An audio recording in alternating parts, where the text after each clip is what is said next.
From Studio 3 at Buzz TV, it's The Horse's Mouth with Tom McManus.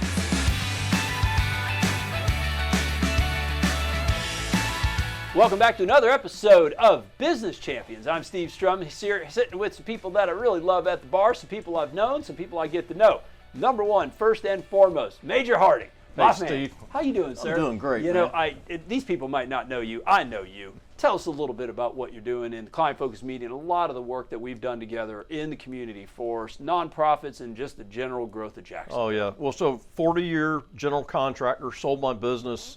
Mike White said, hey, come on over and hang out with me, be an affiliate with client-focused media. I know a lot of people in the community, so I've been able to bring in new clients and stuff. And the outreach that we do with the nonprofits, with the Foodies Care, with the other agencies, 501c3s that feed the homeless, feed the hungry. It's just been a great experience to be here and just to see the way this place blossoms. You know, it's been fun working with you over these past years, and I appreciate you answering the call most of the time. All right, a gentleman who's been here before, but you got a new story to tell. Jerrian, yeah? Tell me about it, man. So, performance sports, Yes. making a bigger, better, badder guy on the block. Yes, sir. And you have some cool news of a new facility. Talk to us a little bit about your business. Some of these people may not remember you from the show. Tell us who you are, what you do, and give us some news about what you're doing. So my name is Jerrian Sanders. The first time I came here, we were under the name Sanders Elite Training Performance, but since then we've rebranded to B3 Better Sports Performance. So for the people who don't know, we are a sports science-based facility who is data-driven. So when we bring our athletes in, we take them through a series of testing where we test their neuromuscular ability, their leg power, their strength, a whole bunch of different gadgets that we have. Once we finish testing them, they get a 20-page report. We build it out based off of what their needs are. And from there, we build the athlete based off their anatomical and physiological makeup. But it's a little bit more than standing on a scale saying, Steve, you're a little right foot heavy. Right. Which I can tell you that because whenever I have to get my shoes resoled, I can always tell when it's time to do it because the right foot wears out before the left foot. There you go. What does that mean for a young, aspiring man or woman in sports? Like, what is it that you're doing that is different than just go run up and down the field until you throw up? So we're gathering data on the athlete, right? Okay. So again, we test their nervous system. We put them on this machine. We actually have a computer called the 1080 Sprint that has a wire that we attach to the athlete. The athlete runs for a prescribed distance. Once they finish running, we get all this data back, how much power they're producing with each step, how much force, at what point are they slowing down. We just get a bunch of data, and from that data, we're able to put together a sprint profile very specific to what the athlete needs. So that's just from the sprinting side. We do the same thing for jumping. We see how high they jump, how quick they jump, how long do they spend time on the ground, and from there, we're able to put together a profile that's going to be very specific to what their needs are. So we're very data-driven, and it's all specific to the individual's makeup. Major, we're living in the future, man. I'm telling Like, you. you know, they wire me up and be like, man, this guy's knees are shot. They're like, yeah, well, I played semi-professional soccer for a long, long time. And I remember back in the day, the evolution of these things, clearly not what they are today. Right. You can literally wire somebody up and go down to just the very specific of a tweak here, tweak there. It's not, hey, let me fix your swing. You're talking about using data and technology to make a better athlete that then can go to college ball, professional ball, whatever that ends up looking like for them. Exactly. Using technology. Using And technology. since we got technology on the horn, we got the new guy, Ken. Okay. Hey, Welcome pleasure. to the show. Thank All right, you, sir. so if that's not a tee up, my friend, you know, when we talk about technology You gotta love and AI in the sports, sports world. so you're doing a lot of stuff in AI. You're doing a lot of stuff in quantum computing.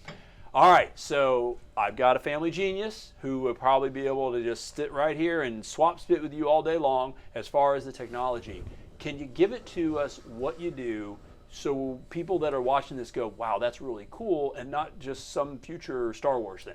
Tell us a Sure. little bit about you. Absolutely. So I own Kai-Mation. I'm the CEO of Kai-Mation. We actually, the gambit of AI and quantum, we work together to build solutions for a lot of different companies. And that means whether their new journey starts off, that they want to look at AI and how it could progress in their company, or it could go to an educational avenue. We can work with educational institutions to figure out how to bring it into their academics. So we operate in 9 different industries, which is great. You know, I can go anywhere from a GSA contracting world to an educational classroom. And those are things that we look at to help kind of broaden, the AI philosophy as well as quantum. So quantum is kind of the tip of the spear today. And one of my kids is actually in one of the academies that you are participating with here in Jacksonville, St. Johns County. Today's all about the future of stuff, right? And we've had some very interesting interviews. It's very curious that we have two people literally looking into that spyglass of what does the future look like, whether it's the future of sport, whether it's the future of AI.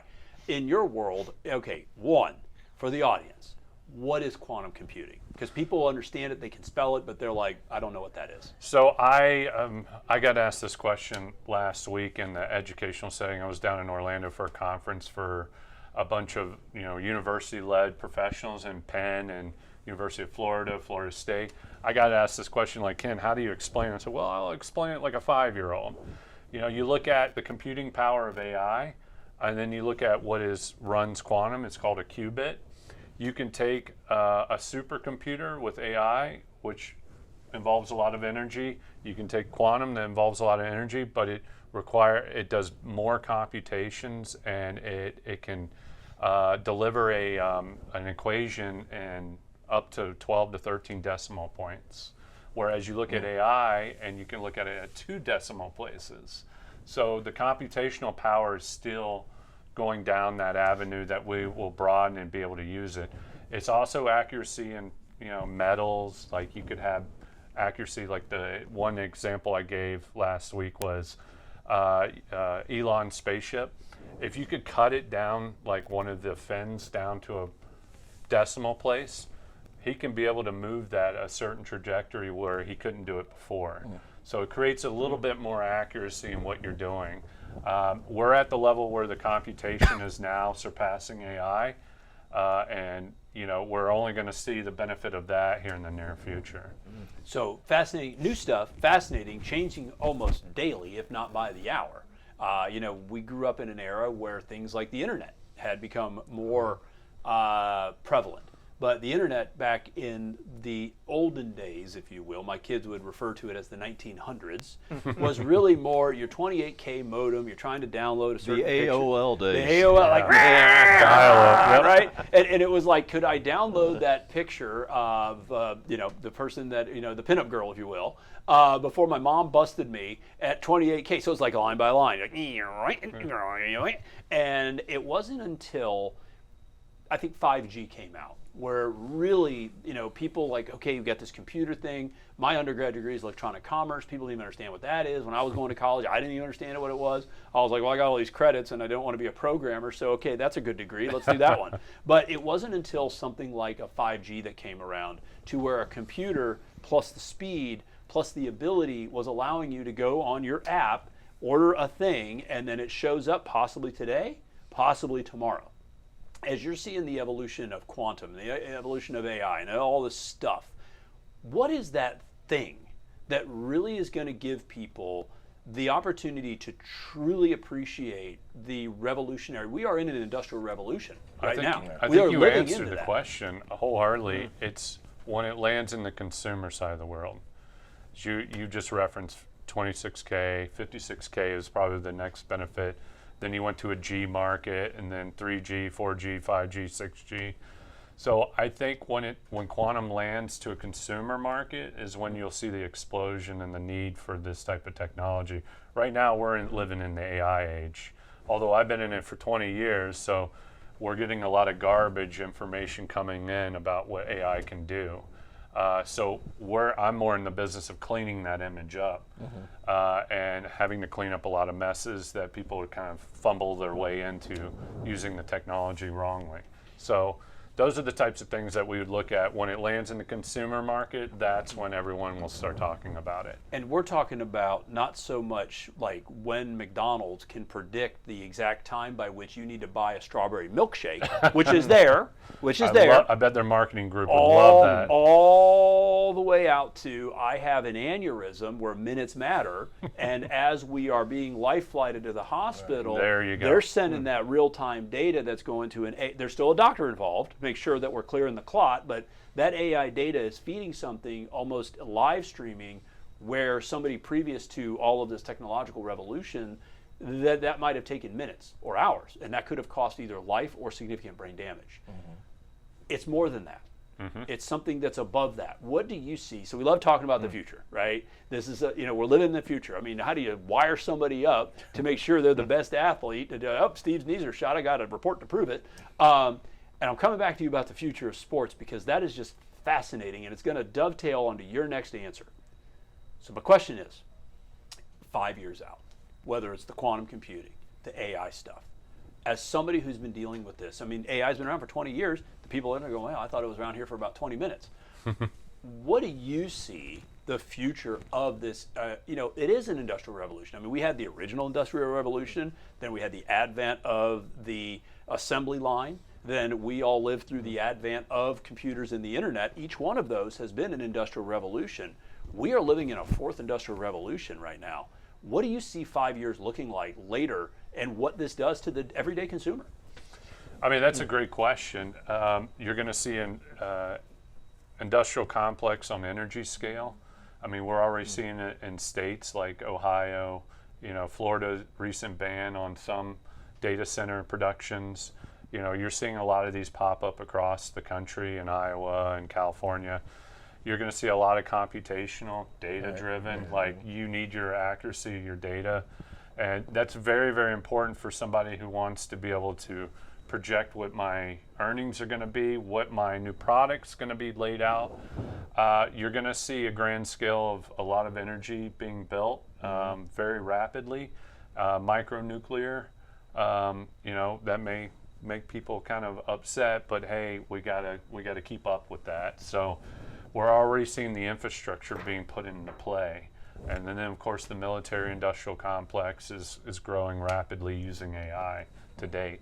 So, and they're already looking at cold fusion. We've got grants going out in cold fusion, which is great because we're putting a lot of work into advancing what's beyond AI. So in 5 years, you're probably going to be talking about quantum. More so than anything, it's also going to start becoming a household conversation to your high schooler and middle school. Right now, as we look at the curriculum across all of K-12, it's being introduced at an elementary school level. So when you start seeing that progression with your children, then you're going to understand where it's going to come and where the next step's going to be. I guess we're just going to, I'm not going to be surprised to see a Terminator walking around here, right? I mean, I don't know. Maybe Wait a minute, wasn't there one yesterday? So maybe we're in the Matrix and we don't even know it. Man, I should have taken the blue pill, So let me ask you the question. For yourself, sir, you're in sports performance. We just had a nice little discussion about the future of things that are probably on your brain where you're differentiating yourself from lift heavy weights till you get bigger, run faster, jump taller, be higher than the other guy or girl. Like, what do you see as the future 5 years out in the sport industry? I mean, you think about all the things that can happen. Right. How does that stuff apply to you?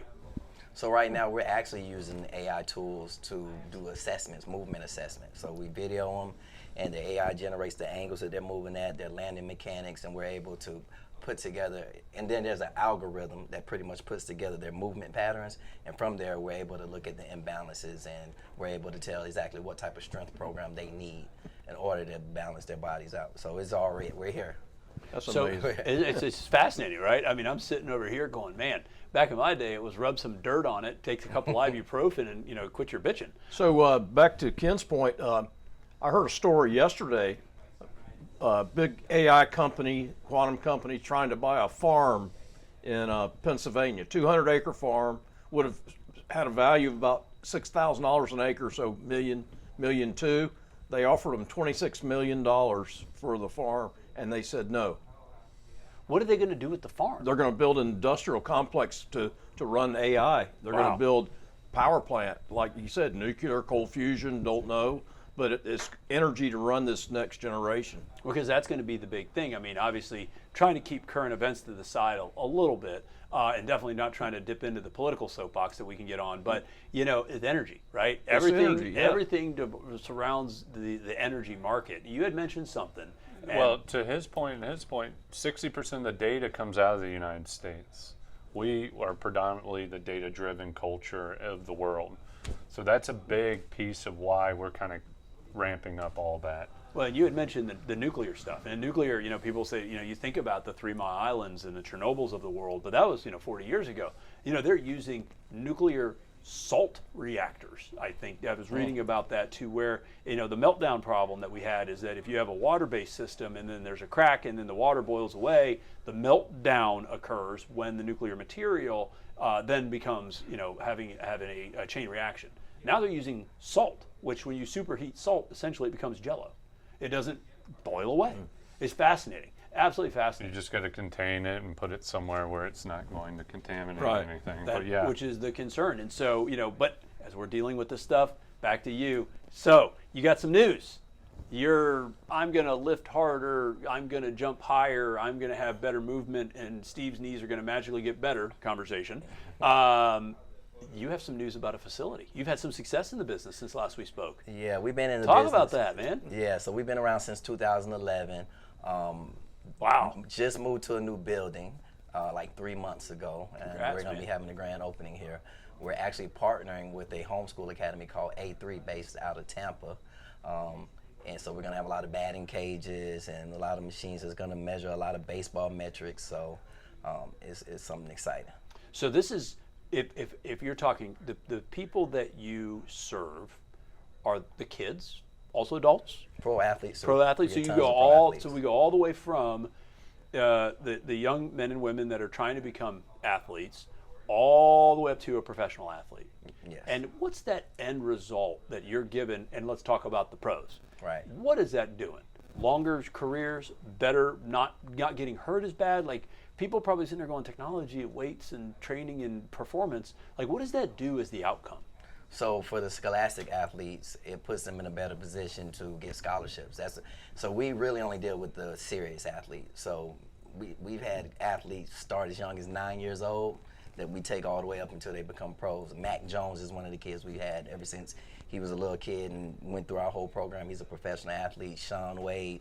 We have tons of athletes that start at 8 or 9 years old. And the first goal is to be able to get a college scholarship. Yep. They come back and work out with us during the off season, during the college breaks and things like that. And we help them prepare for the pro level. And then for the pros, it's about longevity and staying injury free and getting contract after contract. So for them, it's a lot of off-season training where we basically prepare them for their season and make sure, again, we're gathering all this data to give them what they won't get when they're with their teams. Wow, that's fantastic, guy. Well, Major, as we take this thing and wrap it up, what final thought? Man, a lot of great discussion today. Yes, sir. A lot of relevant discussion, and what you guys are doing is going to impact our future. So, and the kids' future. Our future with the AI and the quantum. It's just I'm old school. Yeah. So when I took off a set of drawings, I had a scale and I had to do it. Then they went to digitizing. So you would put the mouse here and you go there and it'll tell you how many feet of curb or how many square yards of asphalt. And now the plans basically they scan the plans and it gives you a complete takeoff. So everything is just changing. And you just got to ride the wave. Well, and I think that as our closing argument for that, for the folks that are watching this, in the pro athlete space, you want to be serious. You're not the only game in town. You're not the only person training these people. There's other organizations that are doing it. So if you're a serious athlete, man or woman, wants to be seriously competitive for scholarships at the collegiate level and then opportunity to go to the pro level, the game's changed. The ante is up. If you're going to want to be serious, and if you're not the next, Shaquille O'Neal who happens to be 7'2", well, that's like the average height these days of a basketball center. Right. So where Shaq was Shaq, now you got a whole bunch of other people that are taller than this guy. Exactly. I've seen a couple of pro ballers that you stand next to Shaquille O'Neal and he looks like me, and it's like, how tall are you, right? Like, geez, oh Pete. And then as we get going on here at the final thought, man, thank you so much for sharing some of that stuff. It's just interesting to see like how this is evolving. Maybe a time for another discussion is one of the things that has to come out of this is what is the responsible use of all of this information? Because, good guys doing it for the right reason. Unfortunately, on the flip of that coin, there's the bad guys that do this to take advantage. How do you curb that stuff? Like, what are you guys doing in the industry to make sure that the good guys stay doing it the good way and then limit some of the bad guys and some of the things that they would use this for ill-gotten gain? Well, I mean, that's a very interesting question. I'm I get that quite a lot. I mean, especially when you're trying to educate folks about what AI can do as well as what quantum does. So one of the challenges I end up having is, there is a responsible AI component. So we're using it in the academies for our K through 12, teaching kids sooner than later. That is very, very important for us to help with the discipline of how to understand and use AI. I'm the 1 foot out guy, so I'm on your side of the. I've seen the 1 foot in people. There are a lot of them in this industry. Right. So there's those of us that are trying to keep it on the right side of the board while not damaging the innovation property of what we're looking for the technology.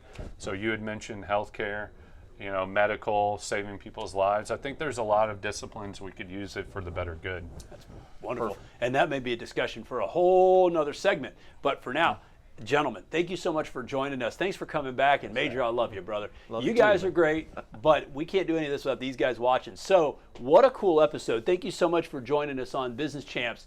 If you like the episode, share the episode. We'll put all the stuff about the grand opening, the Terminator over here on our website, which is the dailiesnewsnetwork.com. If you like the episode, share the episode. But remember to always live with gratitude.